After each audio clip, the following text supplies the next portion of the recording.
We're going to be going over if you should be eating a high carb, lower protein diet for longevity and an overall decrease in metabolic health, or is that actually having a negative based effect?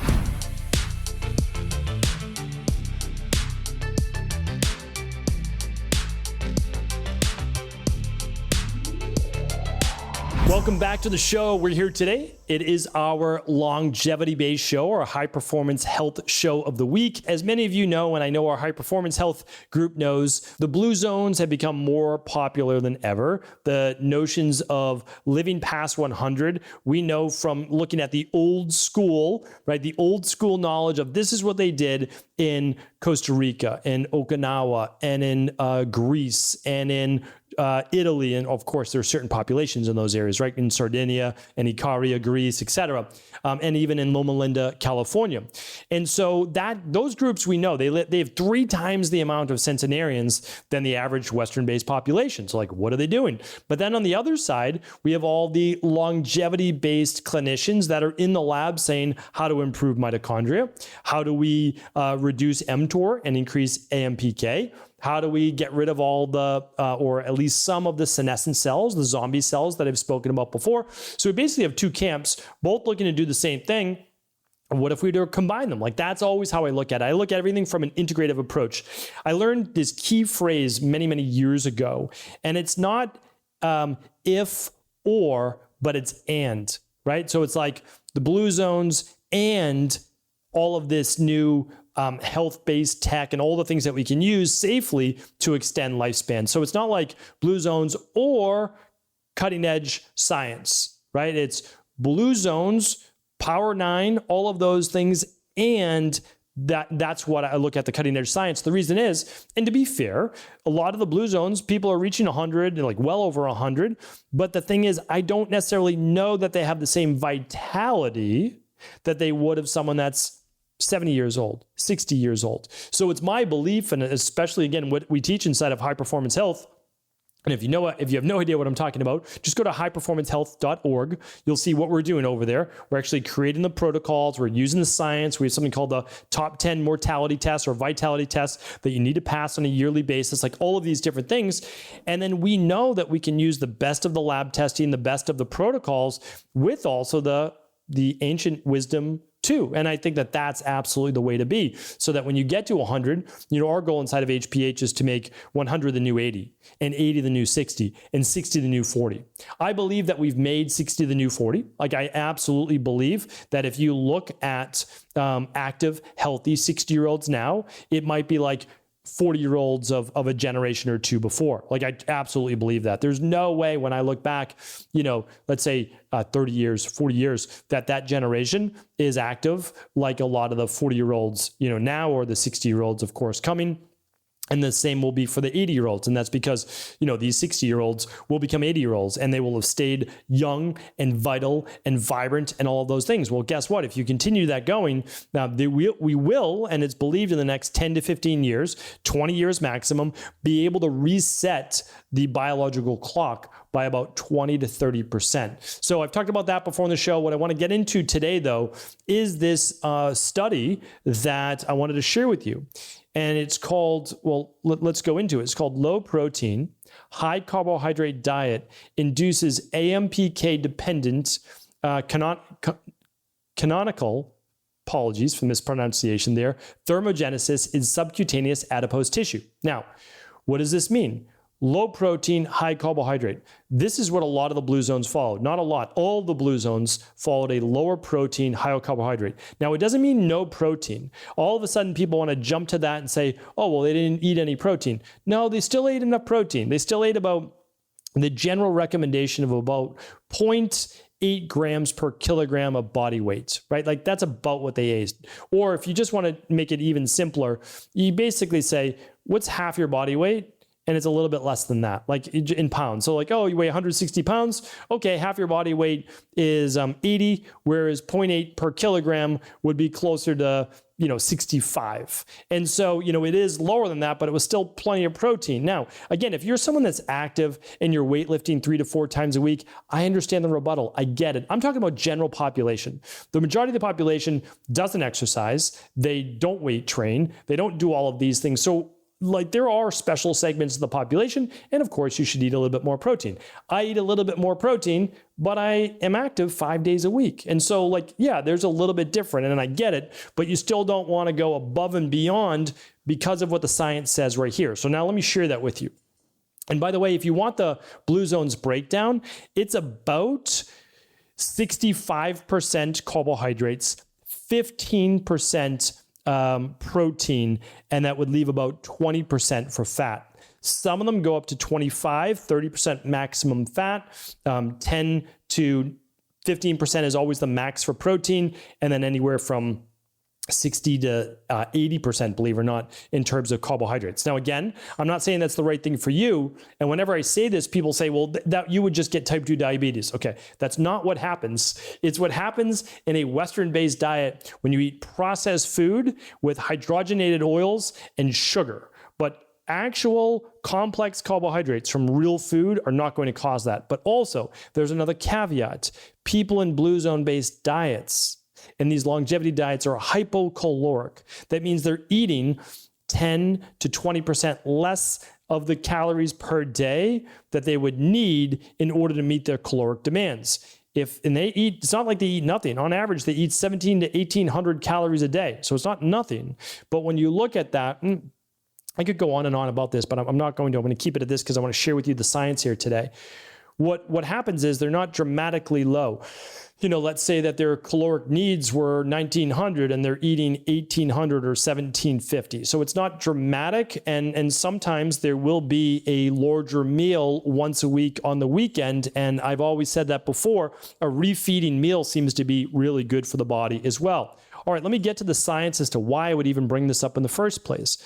A low protein, high carbohydrate diet, also referred to as LPHC, low protein, high carb, has been suggested to promote metabolic health and longevity in adult humans and animal models.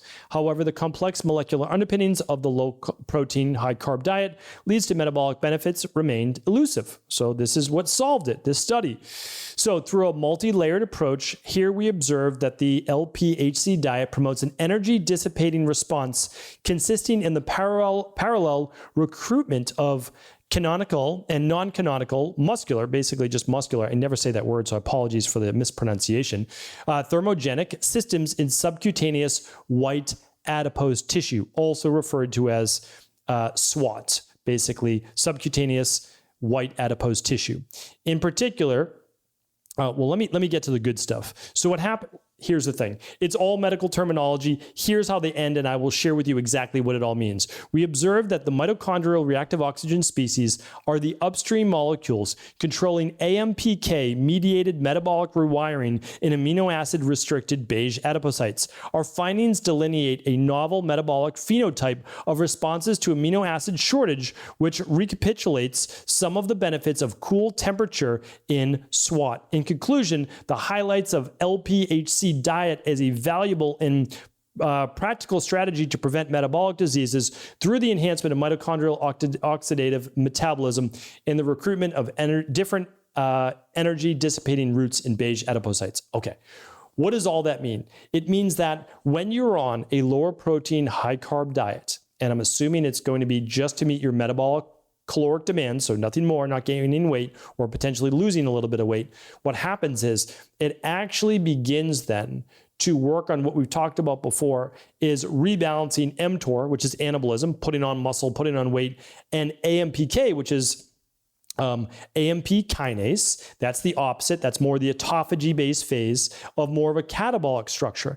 And when your body's in more of a, oh no, we don't have enough energy, we don't have enough calories, what it begins to do is clean house. That's autophagy, right? Use diseased or necrotic-based tissue, break down viruses, etc., to use that as fuel. Okay, that's one part of it. But also we're finding that, believe it or not, on the lower protein, high carb diet, since there isn't the same amino acid abundance that you would get from protein, it begins a rewiring response, and the benefits begin to actually mimic like cold water-based therapy, right? Or maybe even sauna on the other side, which is pretty amazing when you look at it. So what's happening is there's going to be a decrease in overall inflammation.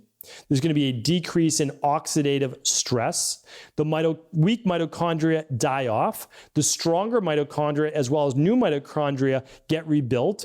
You have more energy, and then your overall metabolic health, which is your cardiovascular, your glucose, insulin, blood sugar, blood pressure, all get improved. If those improve, your longevity is likely to improve as well. And that is because we know that the people who live the longest typically have lower levels of mTOR, which is basically the opposite of the AMPK.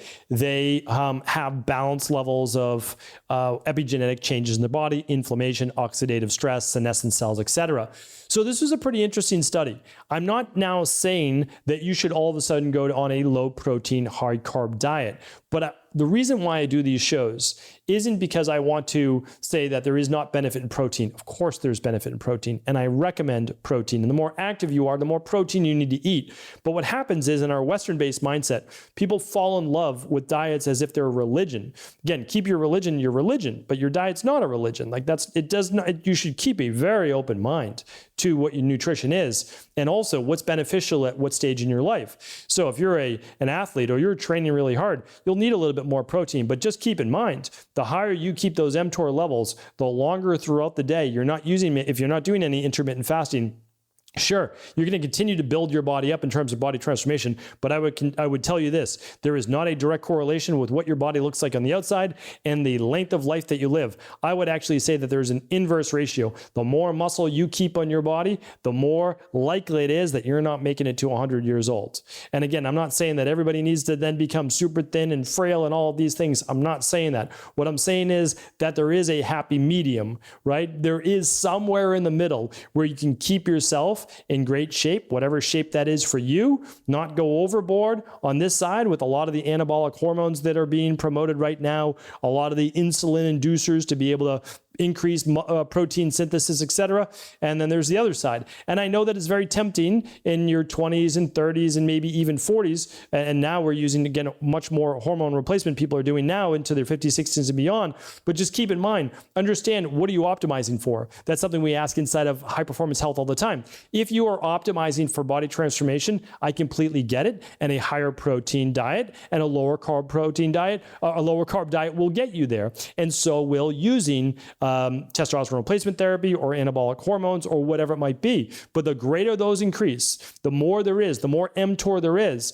I'm telling you right now, there are no studies that say, oh, these very large or very anabolic individuals that have swung too far anabolic and not enough balance of catabolism, they're going to live a long, healthy life. So I just don't want you to have any regrets. And if you can say, listen, I'm good if I live a strong 65 to 75 years with, feeling amazing, taking all these different things, then great. I mean, like, I'm here to support people. That's the bottom line. I tell all of my private wellness clients this, like, however I can support you, I'm going to support you. I work with lots of men and some women on all sorts of different hormones. That's their choice. I don't prescribe those, but I'm here to help them with all the other aspects and make sure that they're also going to get the health-based benefits as well. But if you're saying, I'm really trying to optimize for longevity and health span as well, not just lifespan, but health span, I can't recommend enough. Not necessarily you need to switch tomorrow to 65% carbs, but what I need you to think about is all of the studies that I've also shared in the past, that once you creep above 20% protein in your diet, no doubt in my mind and no doubt in the studies that you increase all-cause mortality, and I don't want that for you. Like, I want the best for you. There's no diet that I sell that I'm trying to promote. There's nothing like that. What we have to understand is that we all need to eat food. But the issue is we've kind of divided ourselves into camps. I don't want there to be camps. I want to say, like, if this person needs more protein, they get more protein. I've already said myself, I've increased my protein a little bit simply because I'm exercising, I'm active 5 days a week, and I don't want to become too catabolic. So as they've always taught in Ayurvedic-based medicine, it's actually balancing your dosha or your body for you that matters the most. Hopefully this was helpful. I'm happy to link up to the study as well as plenty of other podcasts if you want to deep dive into those. And I'll link up High Performance Health as well at stephencabral.com/2792. Take care, everybody. Feel free to share this controversial show with anyone you believe it could serve. Take care. Thanks so much for tuning into today's show. Before you go, don't forget to hit that subscribe button. I want to make sure that you're getting our daily content, not missing out on anything functional medicine, wellness, weight gain, weight loss, anti-aging, living longer, stronger, and all of the most cutting-edge research. And if there's any topics you want to hear, feel free to leave them in the comments below. Take care.